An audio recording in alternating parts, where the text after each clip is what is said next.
Bon. Bien. Eh bien, on va y aller. Pendant que les quelques personnes qui s'installent, on va dépasser un peu le début du prévu, mais l'après-midi est très très chargé. Et donc, si vous me le permettez, je ne voudrais pas qu'on prenne trop de retard pour lancer ce colloque. Je ne suis pas très talentueux en termes de discours et je n'ai pas l'aisance et la faconde de mon vice-président qui doit être quelque part caché par là, qui est Jean-Jacques Pignard, comme vous le connaissez tous. Donc je vous demande un peu d'indulgence.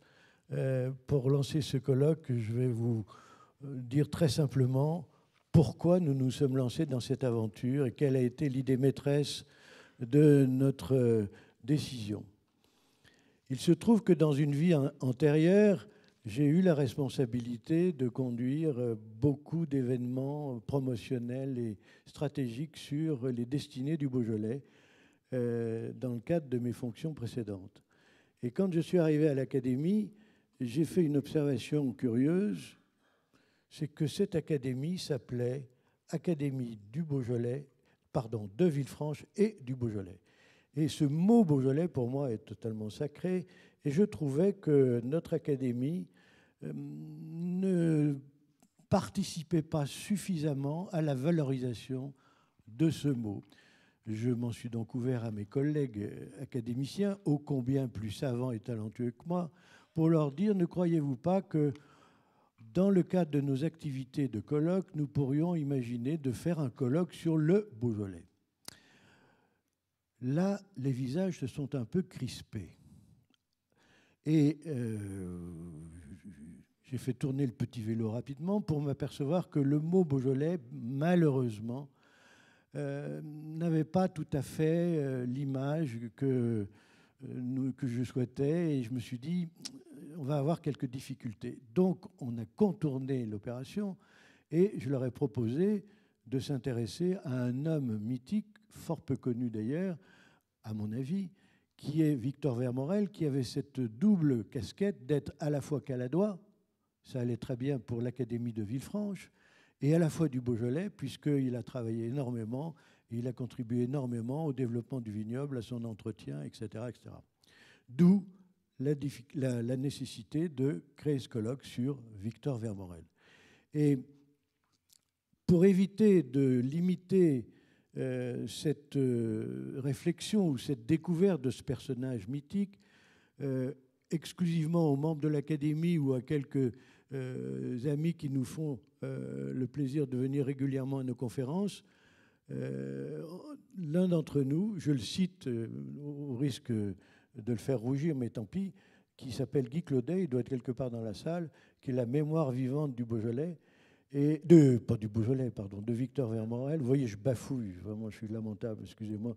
De Victor Vermorel. Il a eu l'idée de nous dire, mais si on veut faire connaître Victor Vermorel un petit peu plus largement au niveau du grand public, ne serait-il pas utile d'essayer de lui parler à ce grand public des voitures? Et donc, l'idée est partie de là. Donc, parallèlement à ce colloque qui se déroule cet après-midi, demain matin et demain après-midi, nous avons organisé sur la place des Arts et dans le Beaujolais une réunion qui sera la première réunion des voitures Vermorel. Il y en aura 12 qui seront ensemble pour la première fois depuis la mort de Victor.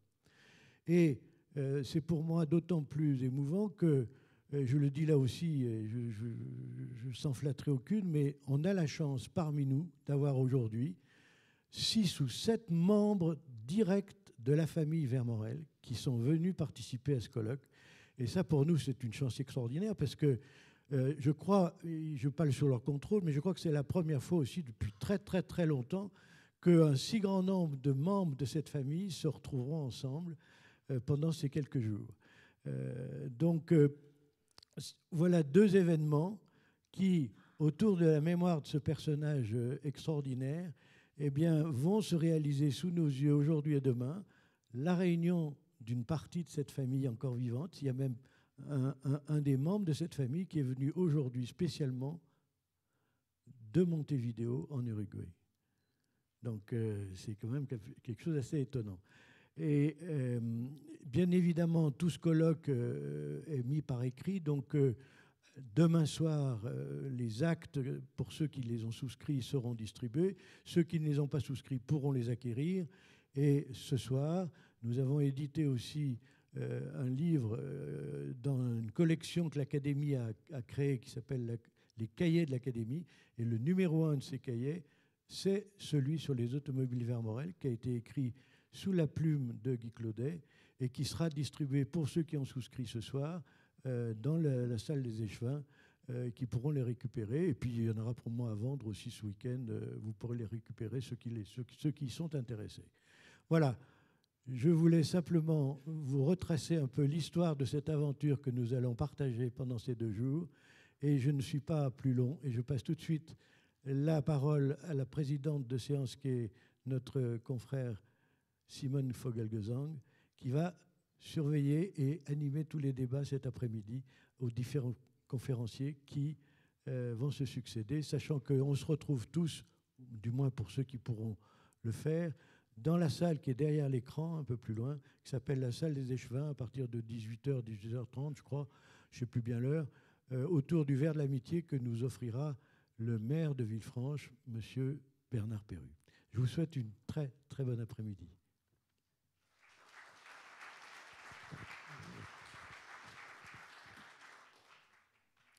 Oui, bonjour à tous et à toutes. Eh bien, il me revient l'honneur et le plaisir de commencer ce colloque.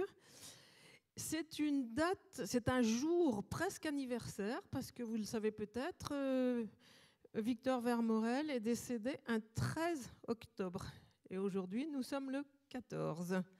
Je serai la seule femme à intervenir dans ce colloque, donc j'espère être à la hauteur de tous ces messieurs. Et donc, je vous répète qu'à l'issue des 4 communications qui sont celles de Jean-Pierre Chantin, Guy Claudet, Philippe Branche et Jacques Branciard et sa stagiaire Stacy Lelonge, qui se sont occupés et de l'édition et d'une bibliographie très complète, nous aurons donc, comme vient de le dire Michel Rougier, le vin d'honneur offert par la municipalité. Et puisque je suis dans les aspects pratiques, ceux qui ont réservé le repas après pour ce soir, c'est à la brasserie du théâtre en face de nos locaux.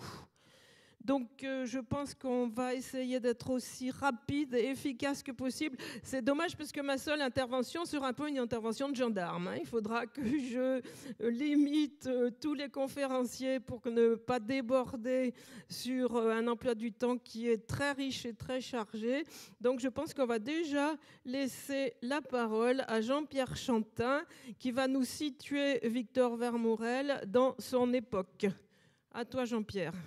Jean-Pierre Chantin, qui est membre de notre académie. Je croyais qu'il y avait une présentation visuelle de chaque conférencier, mais apparemment non. Donc, je vais te laisser te présenter toi-même. J'ai fait ma présentation moi-même. Donc, et nous avons combien de temps ? Une demi-heure, 3 quarts d'heure maximum pour laisser la place à des questions. Ce ne sera pas très long. Je voudrais m'excuser d'abord de ne pas pouvoir être avec vous pendant ces 2 journées. Il va falloir que je parte assez rapidement après mon intervention. Et je le regrette parce que le programme est très alléchant. Et tant pis pour moi. Donc je vais essayer de vous faire une petite contextualisation de l'action de Victor Vermorel. L'un des travaux essentiels de l'historien, c'est justement de contextualiser. Et finalement, c'est une étape d'une enquête. Or, enquête en grec, c'est historia. Je vous propose de replacer l'action de Victor Vermorel dans son temps, avant que d'autres après moi, qui sont bien mieux connaisseurs de l'homme et de son activité, vous retracent le parcours de cet itinéraire finalement multiforme. C'est donc un bon début pour un colloque de se poser sur ce qu'est le temps de cette histoire, d'un homme et de ses activités. Ce temps est surtout, pour ce qui nous concerne, économique et social, mais il ne faut pas en négliger non plus son atmosphère culturelle changeante. Notre Caladois méconnu est né le 29 novembre 1848, soit 8 jours après la promulgation solennelle de la Constitution de la Deuxième République et 11 jours avant l'élection comme président de Louis-Napoléon Bonaparte. Louis-Napoléon Bonaparte qui, 4 ans plus tard, deviendra empereur des Français. Et Napoléon III lance alors Paris dans la fête impériale, c'est ce que je vous ai illustré par ce tableau de Carpeaux, un bal costumé au Palais des Tuileries.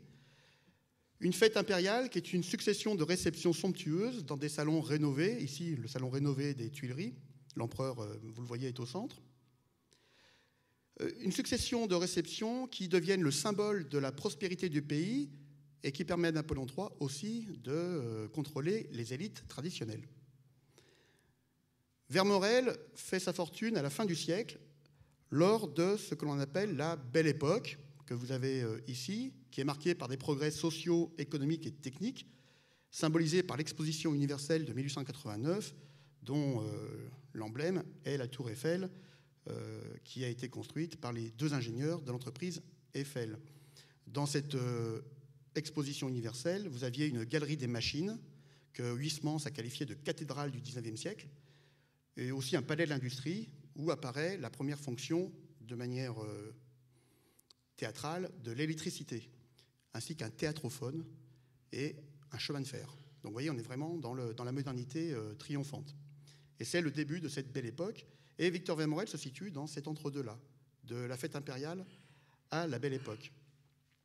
Il meurt enfin, comme on l'a dit, le 13 octobre 1927, au temps du ministère du Franc de Raymond Poincaré, qui relance le redressement d'après-guerre.